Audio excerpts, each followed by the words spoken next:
Boa noite a todos. Nós queremos agradecer mais uma vez de falarmos sobre o Evangelho, de falarmos sobre os ensinamentos de Jesus e de estudarmos esses ensinamentos. É uma oportunidade ímpar para nós. Gratidão ao Centro pela oportunidade, gratidão a vocês que me ouvem. Eu sou Silvana Guerra e hoje vou falar do capítulo 27, Pede e obtereis,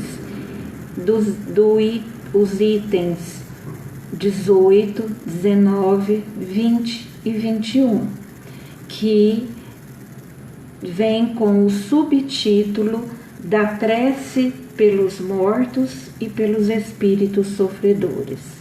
Então nós vamos começar pela prece, que já deu o horário, nós estamos aguardando um pouquinho só e já começamos, tá bom?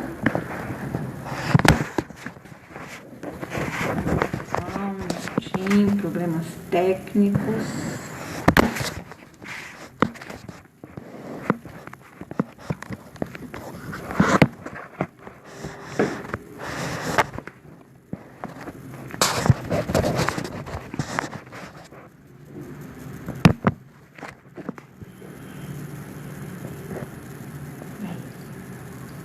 Vamos fazer a nossa prece de início de mais um Evangelho. Senhor Jesus, que a vossa paz, o vosso amparo esteja conosco, com os irmãos necessitados, os irmãos sofredores, que aqueles que te desconhecem, Senhor, possam sentir as emanações de luz deste momento, que o teu amor, Senhor, nos ampare, nos fortaleça e nos guie. Ajuda-nos a buscarmos um modo de vida diferente, um modo de vida de acordo com o teu Evangelho, com os teus ensinamentos. Dai-nos forças diante das nossas dificuldades. Ampara-nos, guia-nos e fortaleça-nos hoje, amanhã e sempre. Que a espiritualidade amiga possa nos intuir, nos ajudar, nos colaborar conosco nesse momento. Que cada irmão receba as bênçãos do teu amor e da tua luz, hoje e sempre. Que assim seja.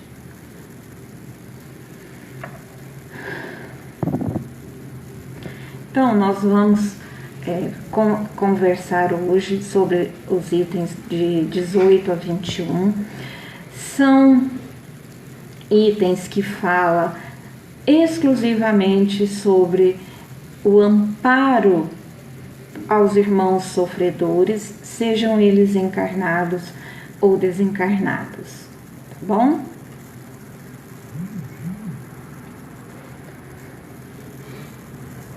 Só um minutinho.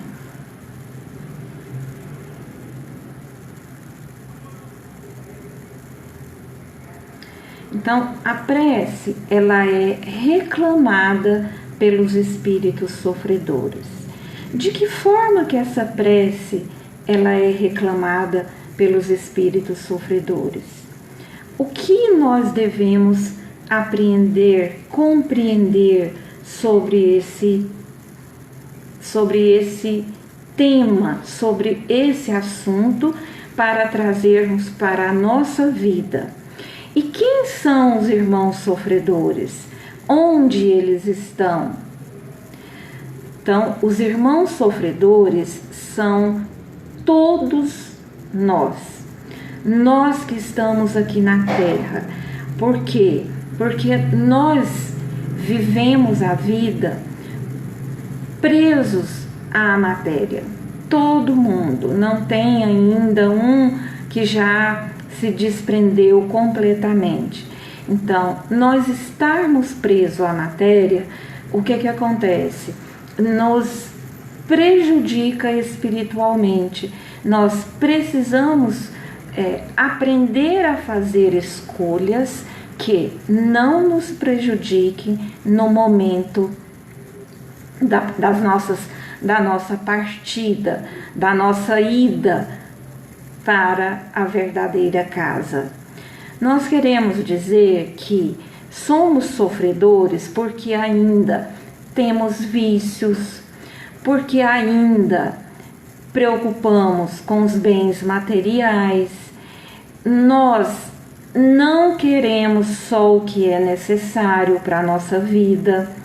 Nós queremos que as experiências sejam de acordo com o nosso desejo, e nem sempre são. Então, isso faz de nós homens sofredores.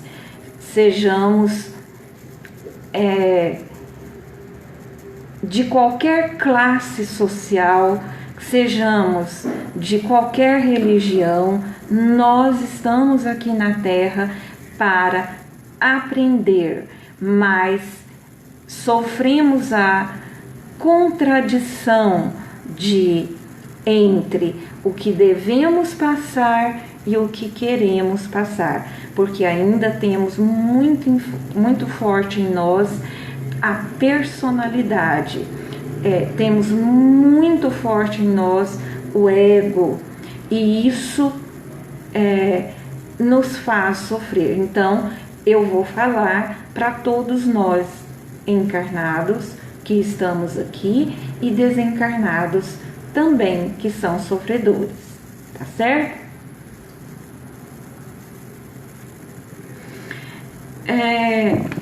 Os espíritos sofredores reclamam as preces. Por que eles reclamam as preces? Por que os espíritos sofredores buscam, essas preces no dia a dia? O que eles precisam efetivamente? Então, eles reclamam porque sentem-se menos abandonados, porque sentem-se menos infelizes. Eu sou sofredor, eu mesmo já julgo o que eu fiz para me tornar esse sofredor. E quando esse espírito sofredor recebe as luzes da prece, é uma calma, é um alento para a vida dele,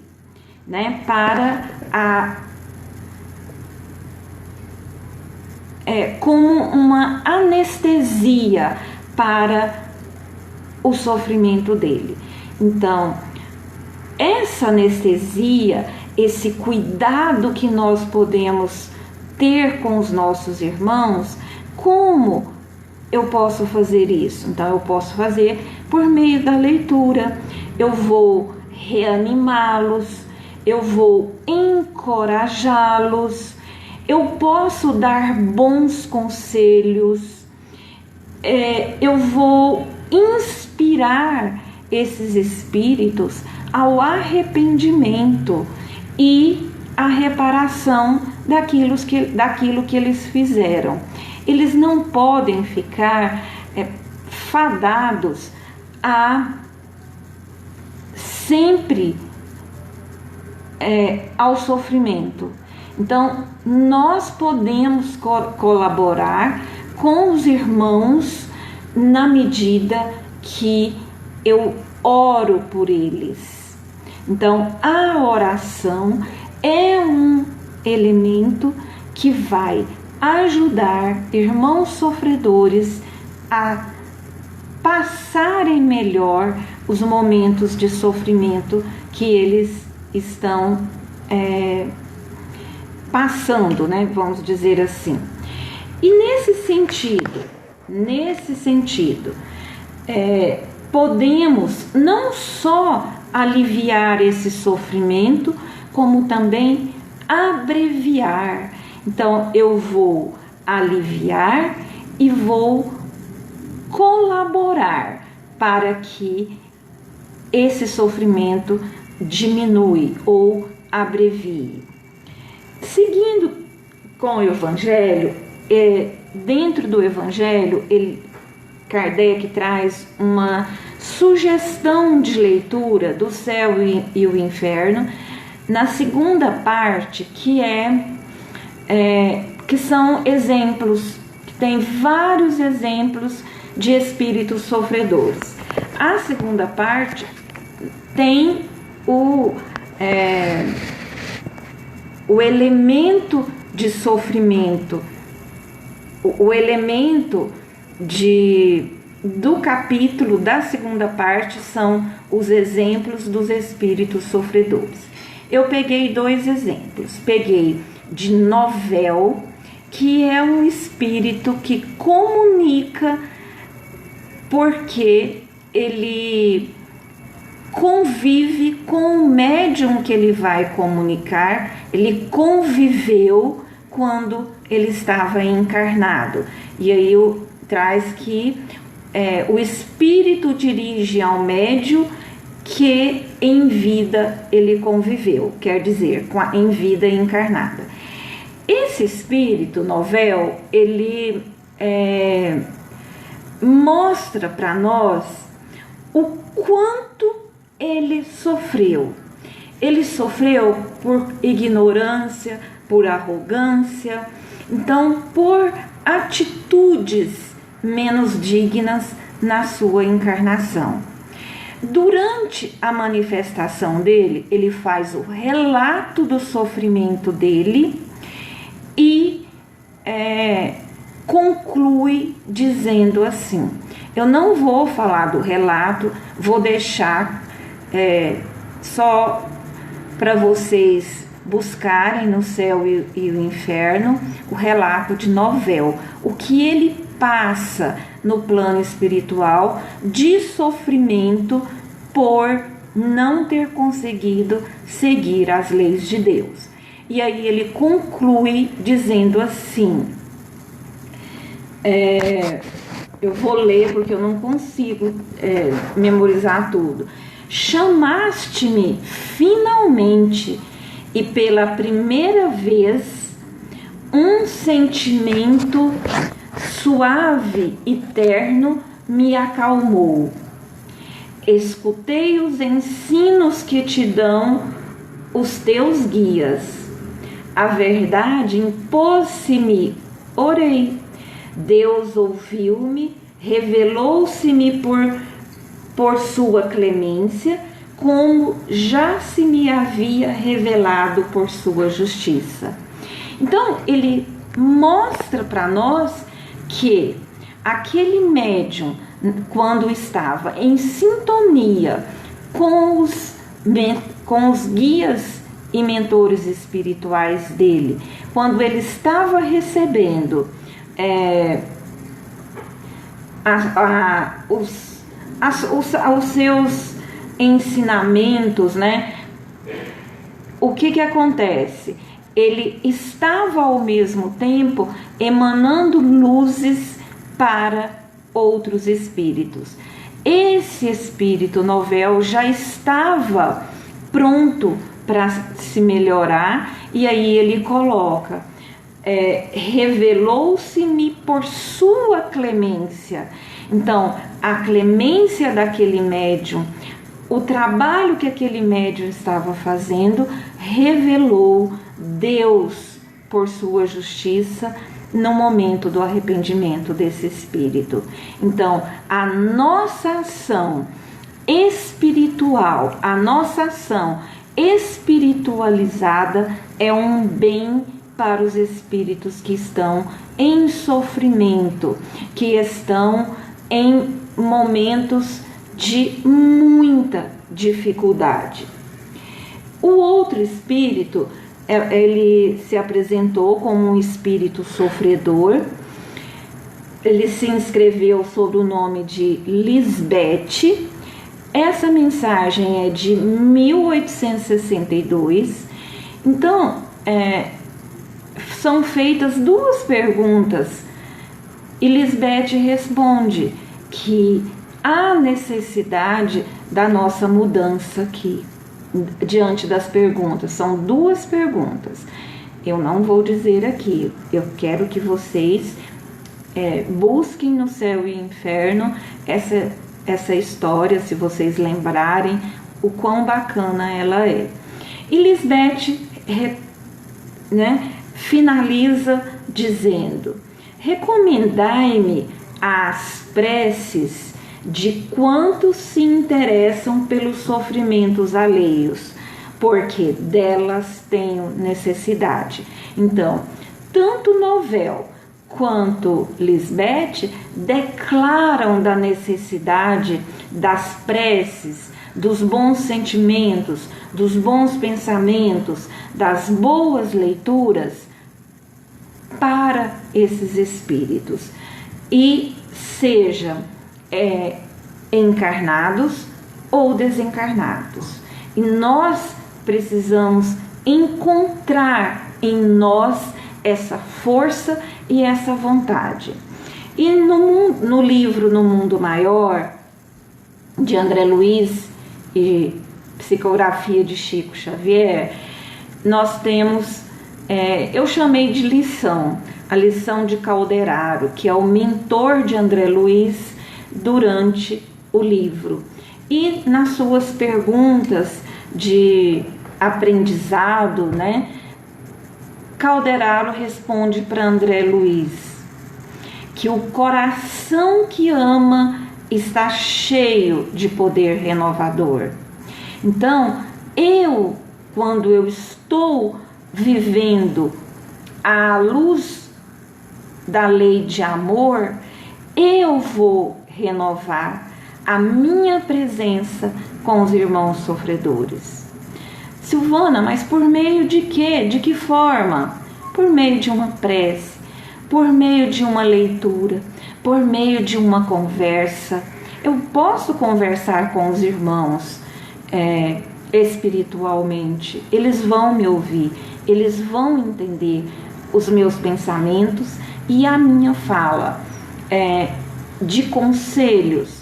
Então, esse coração que ama, ele está cheio de poder renovador.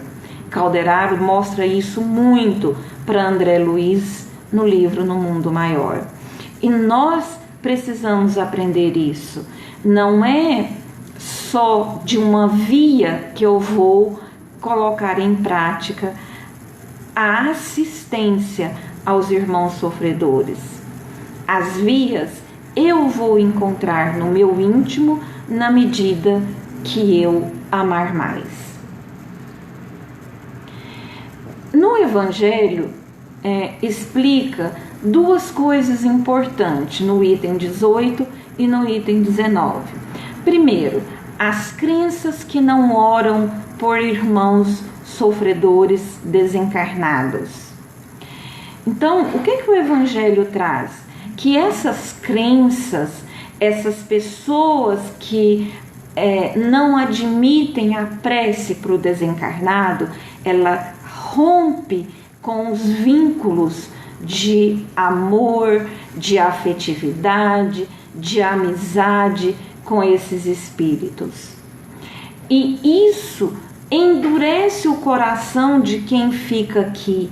É como se houvesse um esquecimento, é como se houvesse não tem outro termo, um esquecimento, é como se houvesse uma distância, cria-se uma distância entre o encarnado e o desencarnado. Esse desencarnado dorme para esperar o dia do juízo final para ir para o céu ou para o inferno. E com isso, ninguém faz oração para aqueles que partiram. O que o Evangelho fala? Que essa prática endurece os corações, petrifica, usa esse termo.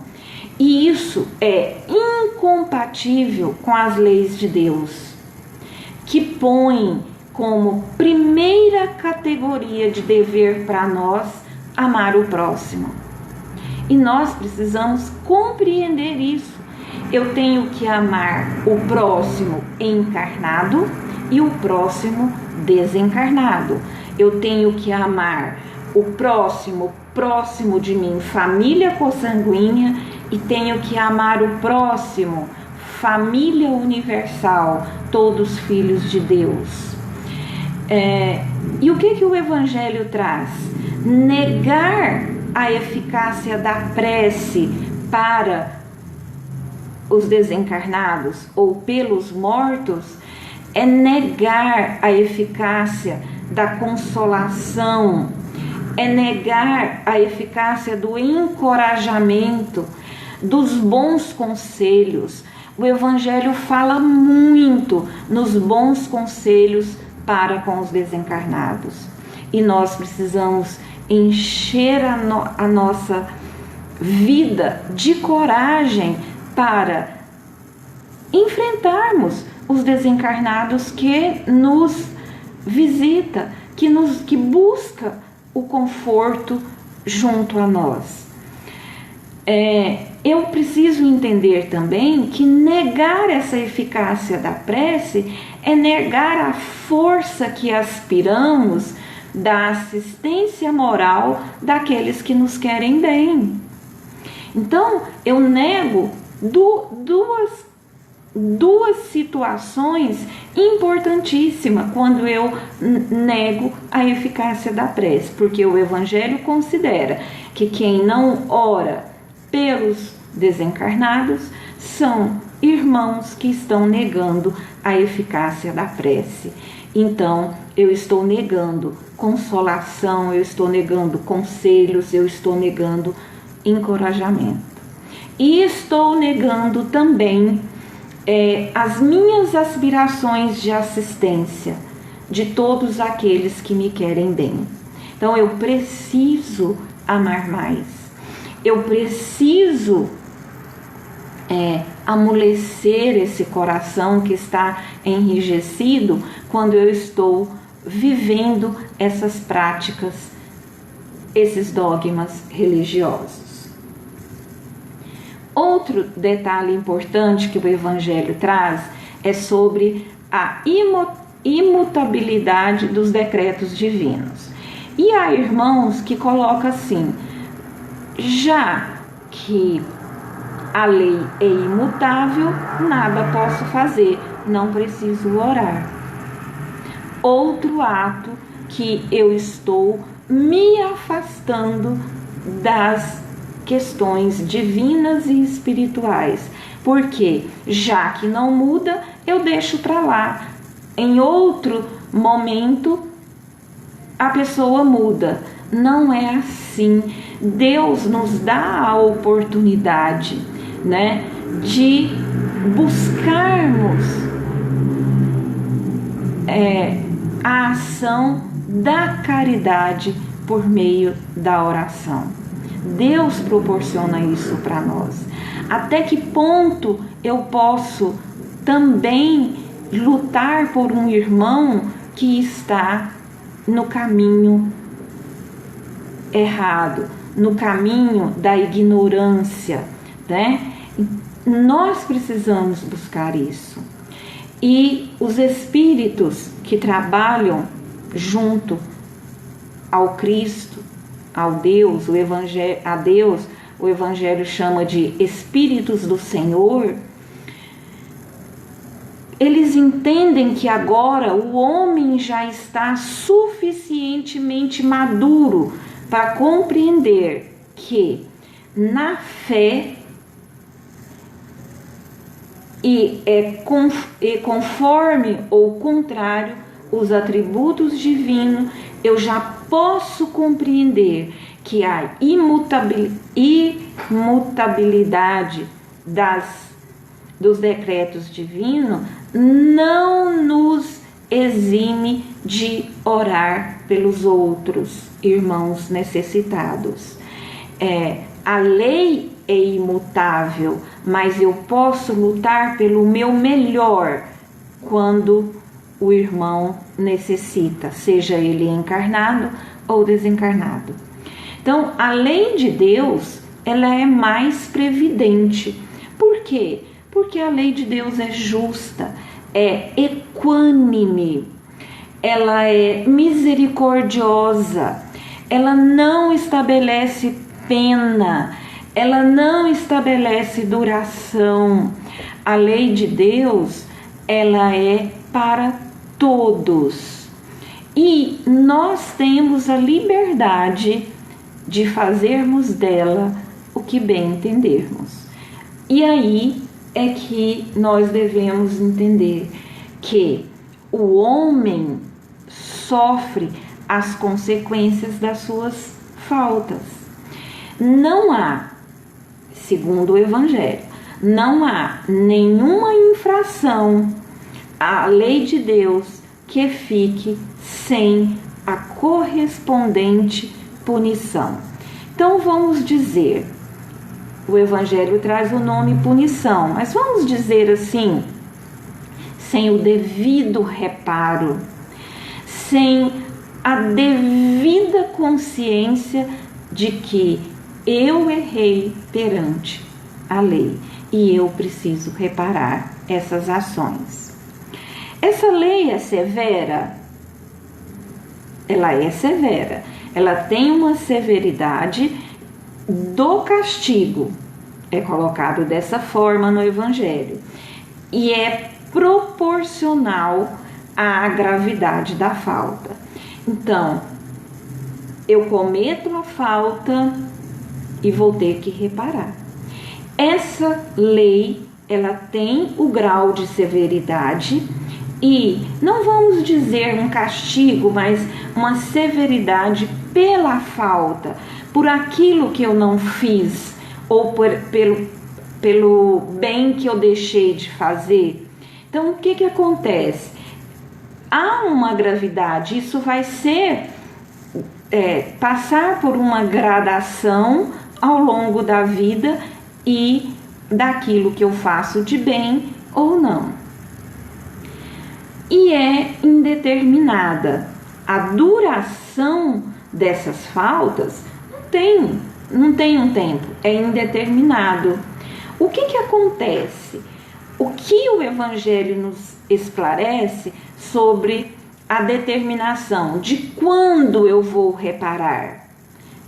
Primeiro, fica subordinado ao arrependimento do culpado e ao retorno ao bem.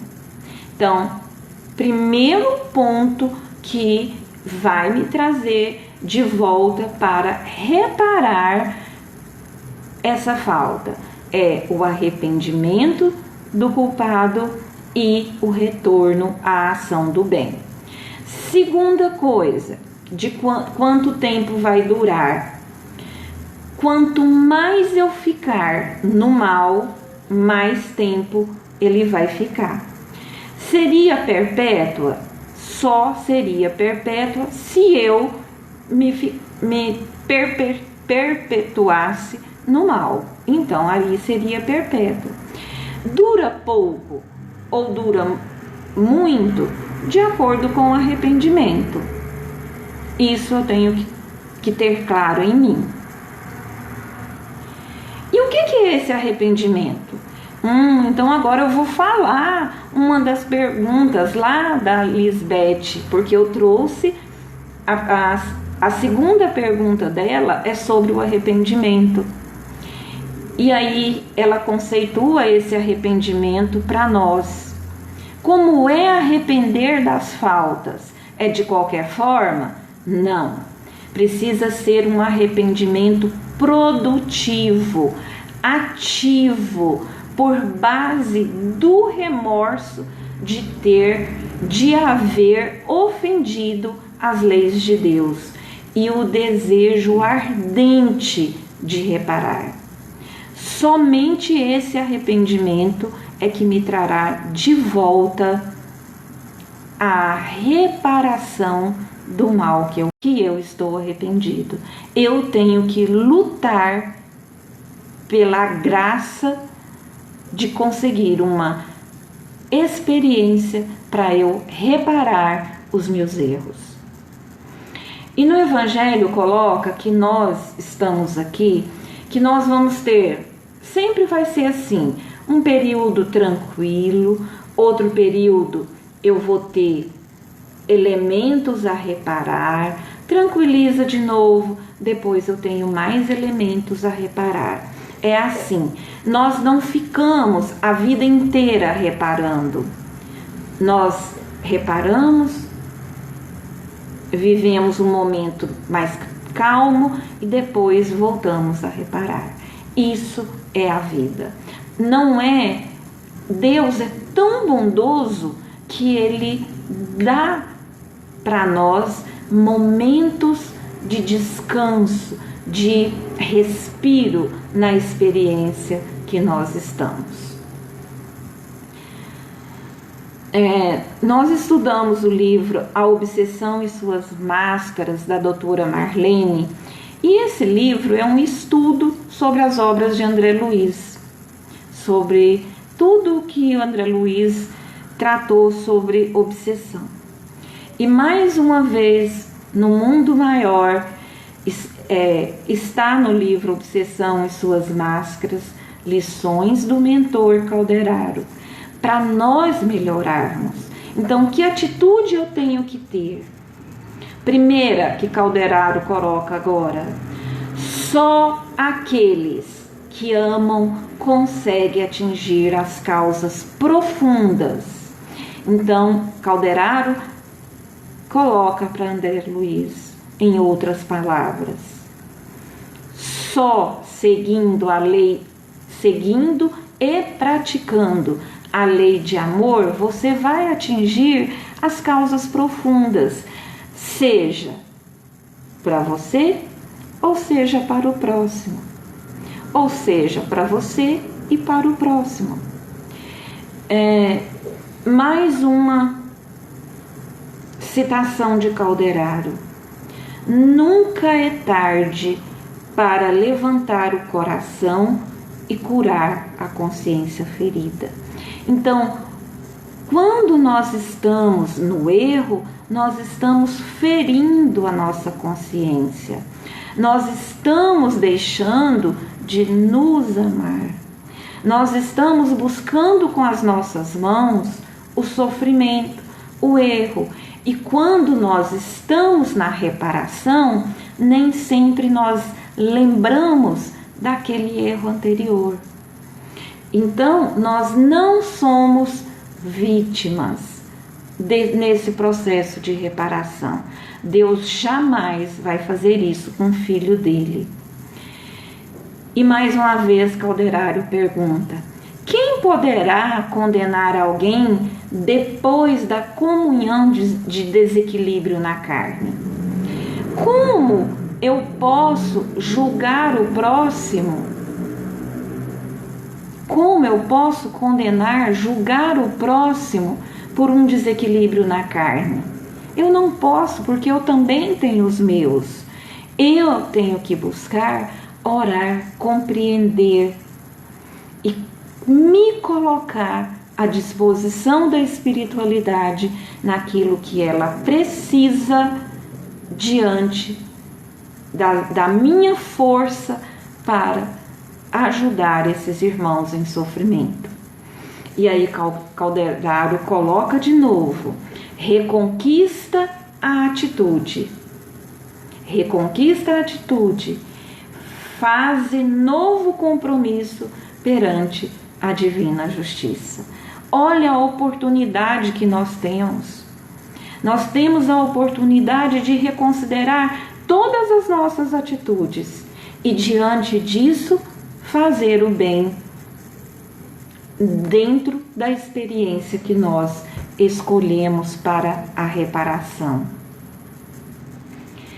Então, dentro do arrependimento lá que precisa ser ativo, que a Lisbeth colocou, que precisa ser produtivo, que não pode ser só dormindo, comendo, sentando e esperando, mas precisa ser por meio do trabalho para nos modificarmos. do trabalho para ajudar o próximo, de sermos gratos pela oportunidade de estarmos aqui. Então, desde que o culpado clame por misericórdia, que é o arrependimento produtivo e ativo, Deus vai ouvir e lhe conceder a esperança. Agora, como será essa esperança? Como será? Um paraíso onde eu não vá trabalhar, onde eu não vá lutar? Não, vai ser de acordo com as minhas forças. Primeiro, a experiência será de acordo com as minhas forças e de acordo com aquilo que eu preciso reparar. Então, não basta o simples pesar do mal causado. Não basta só isso. É necessário a reparação. É necessário que o culpado esteja submetido a novas provas. Então, ter a consciência que nós estamos submetidos a novas provas já é um caminho andado grande. Por quê? Porque eu tenho a oportunidade de não errar novamente no mesmo caminho, mas buscar forças para me libertar dos vícios que me aprisionam nesses erros, né? E sempre eu preciso fazer isso, ou o outro que está errando sempre precisa ser por livre vontade. Então, eu vou reparar as provas, eu vou reparar os meus erros, eu vou ser submetido às provas, sempre por meio da minha livre vontade de praticar o bem, reparando o mal que eu havia feito. Então, eu vou reparar esse mal, essas provas que eu estarei submetidos, vai ser sempre uma prática do bem, vai ser sempre pela prática do bem, pelo erro cometido, pela prática do mal estabelecido em mim. Então, é uma luta, não é fácil, é trabalhoso, mas é digno, é dada essa oportunidade de Deus para conosco. Então, o homem é árbitro da própria sorte. Nós somos quem nos culpamos, não é Deus. Quando nós analisamos o quanto erramos perante a lei de Deus, porque ela é imutável. Então, pertence a nós abreviar ou prolongar o nosso suplício, compreendendo que somos nós que julgamos a nossa própria sorte. Então, a nossa felicidade ou a nossa desgraça, os nossos maus momentos, depende da nossa vontade de praticar o bem. É simples assim. Não tem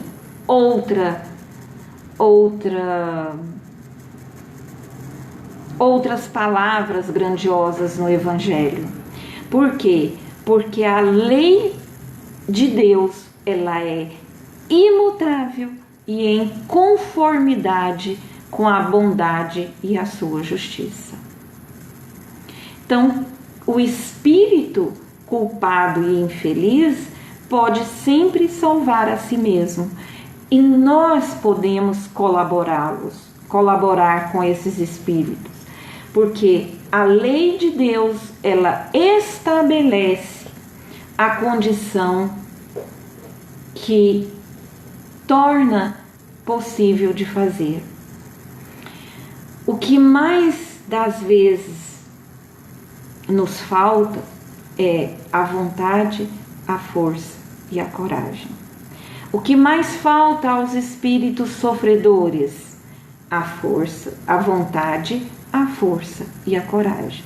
Então, quando eu faço a oração, que lá no começo eu falei dos bons conselhos, de amparar os irmãos, é dentro da lei de amor e da caridade.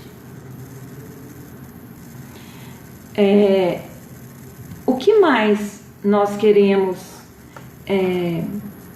fazer, né, diante do Evangelho? O que mais podemos fazer com as nossas preces? Inspirarmos a vontade, o ânimo, o amparo para aqueles irmãos que são sofredores. Se eu for falar, eu vou repetir novamente nossos conselhos, damos luzes que esses irmãos necessitam, em lugar de pedirmos para Deus para mudar a sua lei ou para eliminá-la. O que nós precisamos pedir é força para que esse espírito tenha vontade, para que esse espírito necessita para poder reparar o mal que tenha colocado. Outro detalhe dentro do Evangelho é que quando nós oramos, nós tornamos a executar outra lei, que é a lei de amor e de caridade, porque nós podemos participar. Deus propõe isso, que nós colaboremos, participemos dos nossos irmãos, com os nossos irmãos, diante das dores dele, por meio da prova da caridade. Então, quando eu faço uma oração, eu estou fazendo um bem infinito para os irmãos sofredores. Nos domínios da mediunidade, Áuleos, o abnegado benfeitor, assinalou para André Luiz o seguinte trecho: que o verdadeiro amor é a sublimação em marcha através da renúncia. E aí Áuleos continua: quem não puder ceder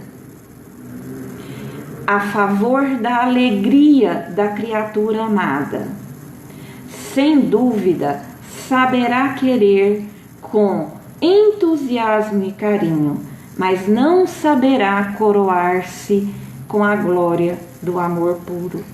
Mais uma vez, o benfeitor coloca: vocês precisam aprender a colocar em prática a lei do amor. E a lei do amor vem também com a renúncia. E a lei do amor vem também com o amparo. E a lei do amor vem também em obediência à lei de Deus. Para finalizar, já chegando ao final, né, o Evangelho coloca para nós que depois da morte, quando nós estamos num período de sofrimento, que pode ser maior ou menor, como nós já falamos, habitualmente aprendemos no sacrifício dos próprios sonhos a ciência de amar, não segundo os nossos desejos, mas em conformidade com a lei do Senhor. Então, por que esperar depois da morte isso? Por que esperar o sacrifício dos nossos sonhos? Porque tudo vai ser atendido, mas não no nosso tempo, mas não a espiritualidade batendo continência para os nossos desejos. Mas tudo vai acontecer no tempo e em conformidade com as leis de Deus. Nós precisamos ser filhos obedientes aos ensinamentos. Nós precisamos questionar essa lei, mas sabendo que se não seguirmos, vamos, num futuro próximo, sofrer. E nós estamos buscando o sofrimento com a nossa mão. Porque quem tem que mudar somos nós e não é a lei. A lei não vai mudar. Mas nós temos muitas oportunidades no dia a dia de mudar. E eu quero concluir com um trecho da doutora Marlene, quando ela coloca assim: para nós fica a certeza, por mais negra e tormentosa seja a passagem da vida humana, a alvorada surgirá luminosa e radiante nos céus como um sorriso de Deus para todas as criaturas. Então, a dor e o sofrimento, ela é necessária para o nosso crescimento. Muita paz, muita luz, que Jesus nos abençoe e abra nossa mente para compreendermos as leis de Deus.